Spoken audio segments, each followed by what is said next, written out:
The past few days, we have finished the first component of the Noble Eightfold Path, right view. We have introduced what right view is. We have covered the two types of right view: mundane right view, which cover the law of karma. The second type of right view is superior right view, which consists of understanding the Four Noble Truths. And understanding the Four Noble Truths comes in two stages. The first stage is by studying them. The second stage is by penetrating them. Today, we are going to enter into the second component of the Noble Eightfold Path, right intention. Chapter 3, right intention, Sama Sankappa. The second factor of the path is called in Pali, Sama Sankappa, which we will translate as right intention. The term is sometimes translated as right thought, a rendering that can be accepted if we add the proviso that in the present context, the word thought refers specifically to the purposive or cognitive aspect of mental activity. The cognitive aspect being covered by the first factor, right view. It would be artificial, however, to insist too strongly on the division between these two functions. From the Buddhist perspective, the cognitive and purposive sides of the mind do not remain isolated in separate compartments, but intertwine and interact in close correlation. Emotional predilections influence views, and views determine predilections. Thus, a penetrating view of the nature of existence, gained through deep reflection and validated through investigation, brings with it a restructuring of values which sets the mind moving towards goals commensurate with the new vision. The application of mind needed to achieve those goals is what is meant by right intention. Okay, firstly, I think I see so many big words here. Let's start with this one. If we add the proviso, so proviso here means a condition or qualification attached to an agreement or statement. So it's like a condition. So we sometimes can translate it as right thought with the condition that the word thought here refers specifically to the purposive or cognitive aspect of mental activity. What does purposive mean? Having or done with a purpose, so something connected with a purpose. And what does cognitive means? The first definition is not so helpful. Of or involving cognition. The second one, denoting a word or a structure that expresses attempted action as opposed to action itself. For example, he was kicking at the bicycle. Okay, now maybe we can define further what is cognition. So cognition means the mental faculty of purpose, desire, or will to perform an action, volition. So you can kind of get the sense of the context of the word here.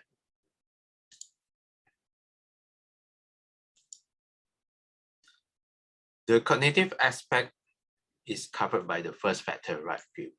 So maybe at this point, it's also good to define cognitive. Relating to cognition. So according to Wikipedia, cognition refers to the mental action or process of acquiring knowledge and understanding through thought, experience, and the senses. So this is what is meant when Bhikkhu Bodhi said is covered by right view. So right view is acquiring the knowledge, but right intention is more on the will or the purposive or the cognition aspect of the mental activity. Next, let's see if there's any difficult word. Emotional predilection. Predilection. Let's define this. A preference or special liking for something, a bias in favor of something. Yeah. So this is pronounced as predilection. Predilection. Okay. Emotional predilections influence views, and views determine predilections. The last one is probably commensurate.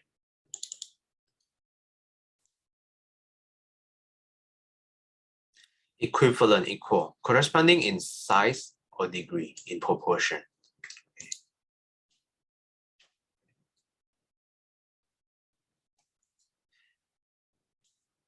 Okay.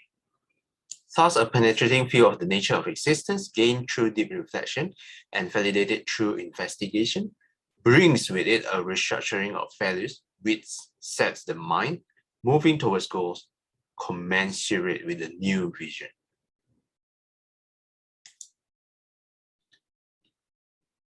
Okay, so we have defined a lot of big words just for the first paragraph. So firstly, any question, any thoughts or comments?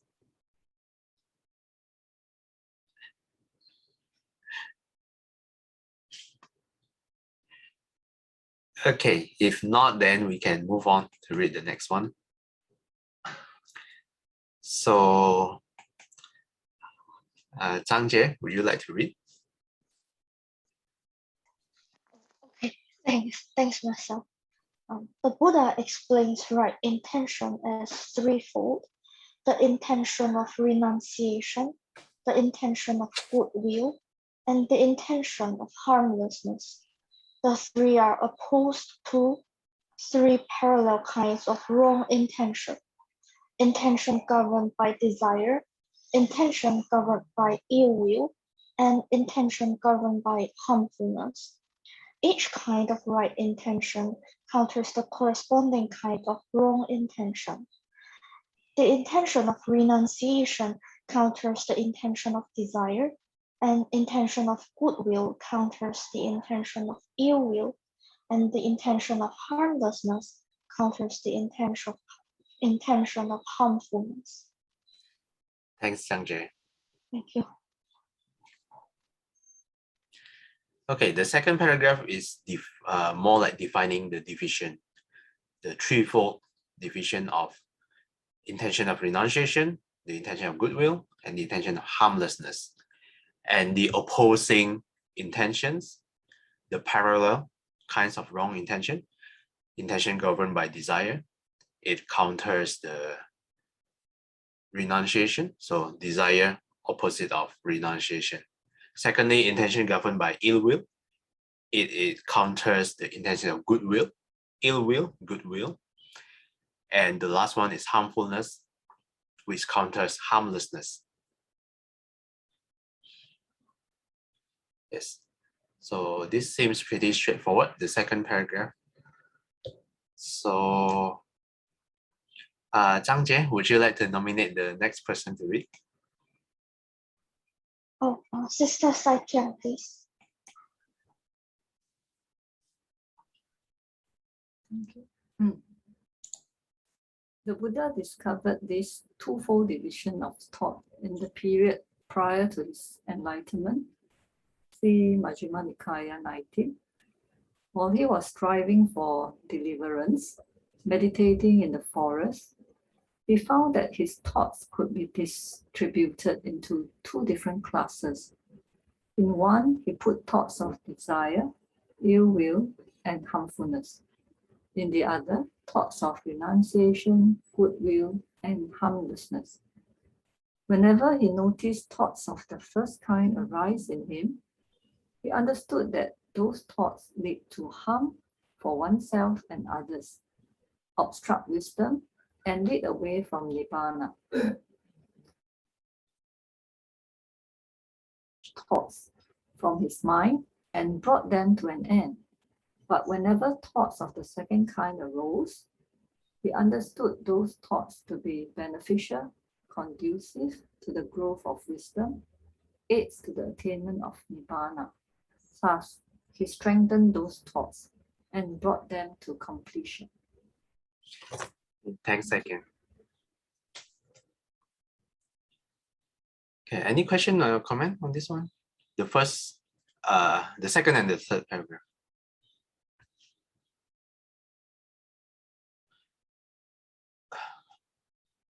Okay, for me, what is interesting is that what the Buddha shares to us, all his knowledge, is firstly, what he has experienced for himself. So he just tried things out first, and then he just, after observation and after investigating and after verifying for himself, then that is what he shared to us. It's not like he just came up with the theory out of the sky and teach us. Yeah. So in a way, I do see this is similar to what scientists do. Isn't this what scientists do? They do experiment and then they share with us the results. But the Buddha do the experiments internally to his own thoughts, his own mind, and his own experience. Yeah.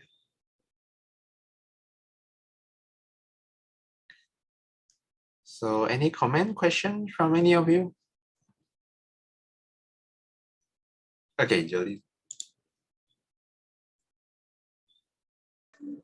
I think to practice the right intention, I have to remind myself about compassion quite a lot.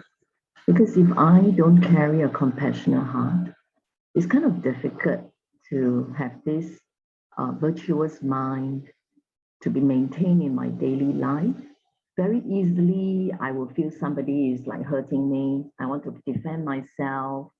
I would say something a little bit more harsh to people around me because I just wanted, my defense system is very strong as since a child, since beginnerless time.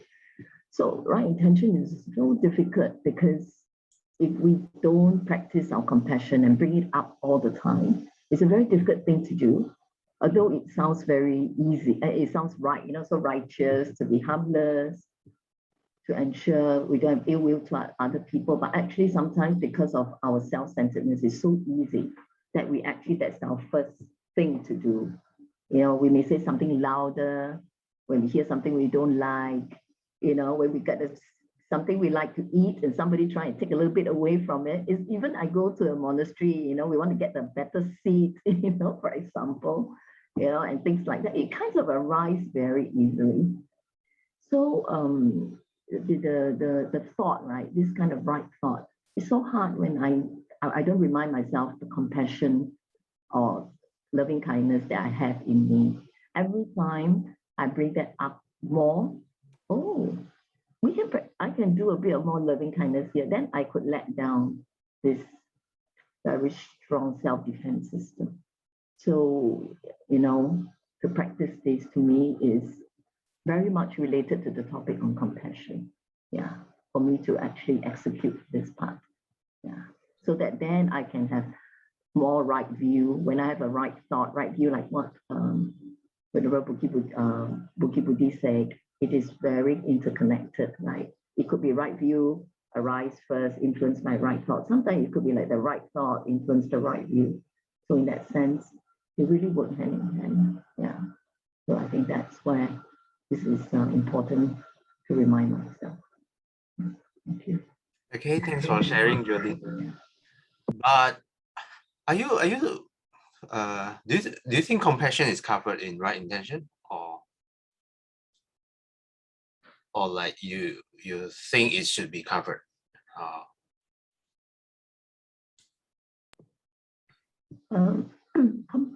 Compassion by itself actually very much is interlinked with wisdom as we move along, right? Mm-hmm. But for a practice point of view, especially anything that can kind of like here is asking us to have a virtuous mind, virtuous action at all times. Every time a virtuous action arises, we should cultivate it. Every time a non-virtuous mind thought is developed, we should try and deviate it, or we don't compress it or suppress it, but we must be aware of it. And then we have to kind of like aware of it, and maybe we have to let it go by being aware of it, right? So that's the practice. But to do that, right, for this kind of daily condition, yeah, I think compassion is going to play a very important fundamentals in practicing this part. And actually, in this noble path, right, although they don't cover a lot on compassion, but actually there is a bottom line of always having compassion, in all these, even in the Eightfold path, actually. It's Yes. a very important tools, I think. Yeah. Okay, thanks, Jolene. Because I think it will be covered later below, but the intention of harmlessness here, it is actually explained below as compassion, because we know that people want to be harmless, as in we don't want people to be harmed. So that is where compassions arise, because we want to free them from suffering. That's why we don't want to harm them. In fact, let me do a big quick search.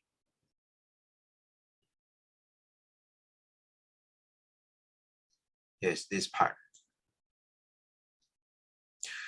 We see that like ourselves, all other living beings want to be happy. And again, that like ourselves, they are subject to suffering. The consideration that all beings seek happiness causes thoughts of goodwill to arise, the loving wish that they be well and happy and peaceful. The consideration that beings are exposed to suffering causes thoughts of harmlessness to arise, the compassionate wish that they be free from suffering. So in fact, what Jolene shared is actually covered under this right intention as well, but it's just explained below.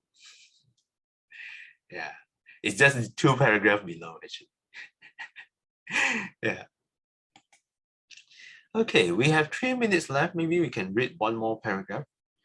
Saikia, would you like to nominate the next paragraph? Next person to read? Is that Jolie? Yeah.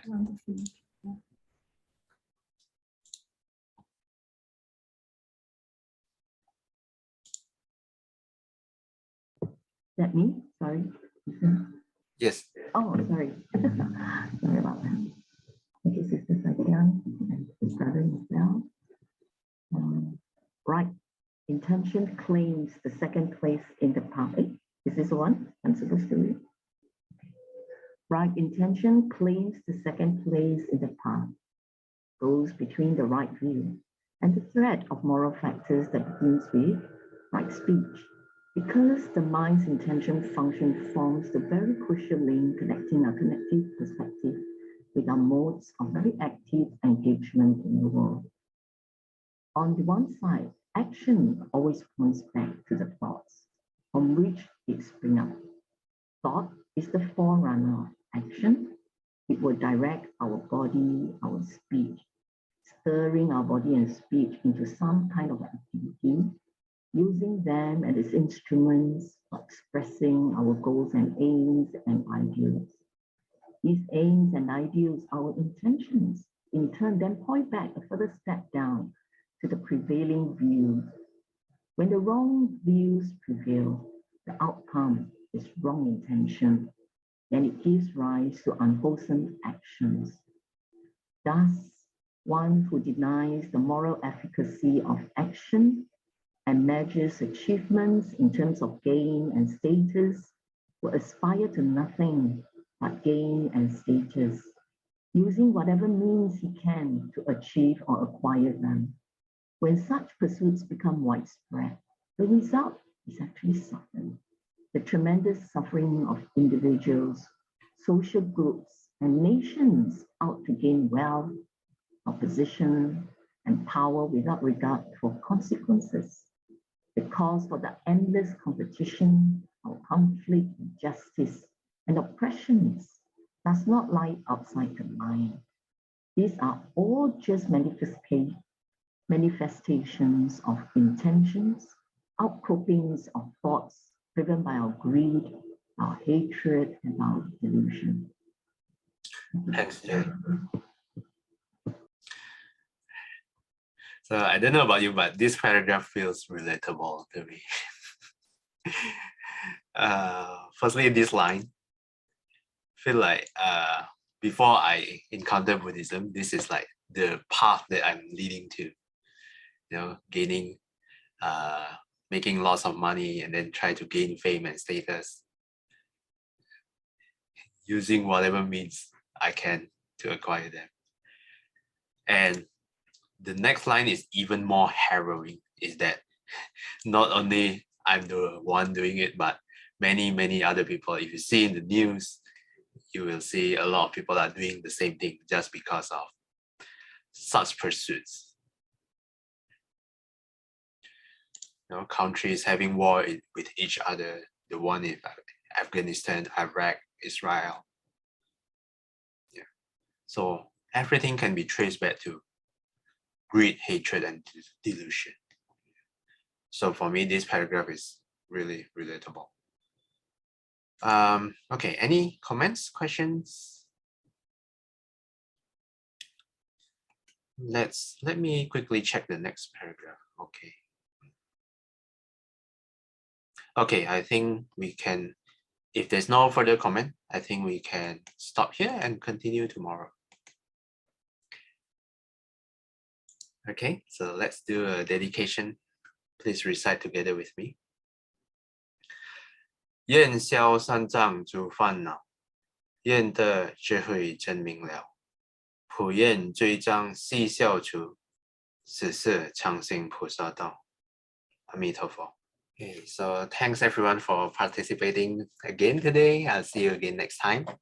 Have a right intention day ahead. Thank you. Thank you, Marcel. Thanks, Thank you. everybody. Thank you, Marcel. Bye-bye. Take care, everyone. Thank you. Bye. Bye. Bye. You. Bye-bye. Bye.